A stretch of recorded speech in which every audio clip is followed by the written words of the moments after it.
Fruit salad, fruit custard சாப்பிட்டு போர் அடிச்சு போனவங்களுக்கு ஒரு வித்தியாசமான டேஸ்ட் இந்த யம்மியான பாஸ்தா ஃப்ரூட் கிரீம் சாலட். இதை செய்யறதுக்கு ஒரு பேன்ல 3 கப் தண்ணியை கொதிக்க வச்சுக்கோங்க. 1/2 ஸ்பூன் உப்பும் 1 ஸ்பூன் எண்ணெயும் சேர்த்து தண்ணி கொதிச்சதும் பாஸ்தா 1 கப் சேர்த்துக்கோங்க.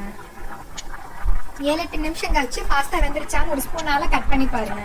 பாஸ்தா வெட்டுற பதம் வந்ததும் தண்ணியிலேருந்து எடுத்து வடிச்சு விட்டுருங்க. வடிச்ச பாஸ்தால 1 டீஸ்பூன் ஆலிவ் ஆயில் கலந்து நல்லா ஆற வச்சிருங்க. அப்பதான் பாஸ்தா ஒன்னோட ஒன்று ஒட்டாம இருக்கும். அடுத்து கிரீம் சாஸ் ரெடி பண்ணுறதுக்காக ஒரு பவுலில் 1/2 கப் ஃப்ரெஷ் க்ரீமும் 1/2 கப் மயனேஸும் சேர்த்துக்கோங்க. டேஸ்ட்டுக்காக 1/4 டீஸ்பூன் உப்பும் 1/2 டீஸ்பூன் ஒயிட் பெப்பரும் சேர்த்துக்கோங்க. பெப்பர் ஒரு வித ஃப்ளேவர் கொடுக்கும். ஸ்வீட்னஸ் தேவையான அளவுக்கு தேன் சேர்த்து நல்லா கலந்து விட்டு இதை ஃப்ரிட்ஜில் வச்சுருங்க. ஃப்ரூட்ஸை கட் பண்ணுற வரைக்கும் ஃப்ரிட்ஜில் இருந்தால் போதும். நான் 1 கப் ஆப்பிள் பீசஸ் கூட 1/2 கப் பொமிகிரானட் சேர்த்துருக்கேன். நீங்கள் தேவையான ஃப்ரூட்ஸை ஆட் பண்ணிக்கலாம். இந்த ஃப்ரூட்ஸ் அண்ட் பாஸ்தா கூட ரெடி பண்ணியிருக்க சாஸை சேர்த்து நல்லா கலந்து விட்டு ஃப்ரிட்ஜில் 2 மணி நேரம் செட் பண்ணிடுங்க. இதை ஃப்ரிட்ஜில் வைக்காம சும்மாவும் சாப்பிடலாம். ஆனால் ஃப்ரிட்ஜில் வச்சு சாப்பிடும்போது டேஸ்ட் இன்னும் பெட்டராக இருக்கும். விருந்து சமைக்கும் போது காலையிலே இந்த சாலட்டை செஞ்சு ஃப்ரிட்ஜில் வச்சிட்டோம்னா மத்தியான சாப்பாட்டுக்கு நல்ல டெசர்ட்டாக டேஸ்ட்டாக இருக்கும். சில்லுன்னு இருக்கிற டெசர்ட்டை தேவையான டாப்பிங் சேர்த்து சர்வ் பண்ணுங்கள்.